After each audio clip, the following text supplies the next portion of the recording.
लाडक्या बहिणींनो, तुम्ही सर्वजण वाट बघत आहे ना ऑगस्ट हप्त्याची? हो, पैसे येणे सुरू झाले. तुम्ही बरोबर ऐकतायत. 1500 रुपयाची तुम्ही सर्वजण वाट बघत होते, तर प्रतीक्षा तुमची संपली. आता जी प्रतीक्षा तुम्ही करत होते ना बहिणींनो, ती पूर्णपणे संपलेली आहे. कारण आता ऑगस्टचा हप्ता येणे सुरू.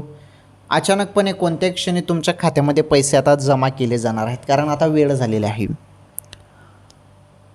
ऑगस्टच्या एंडिंगपर्यंत पैसे येतील अशा अपडेट आल्यापर्यंत आता पैसा आता लवकरच तुमच्या खात्यामध्ये पुढील काही दिवसात आता जमा केला जाणार आहे. त्यामुळे थोडी वाट बघा. ओके, आणि डायरेक्ट थेट तुमच्या खात्यामध्ये हप्ता जमा होईल. ओके, ही अत्यंत महत्त्वाची खुशखबर होती. थोडे दिवस अजून वाट बघा, अचानकपणे हप्ता जमा होणार आहे तुमच्या खात्यामध्ये.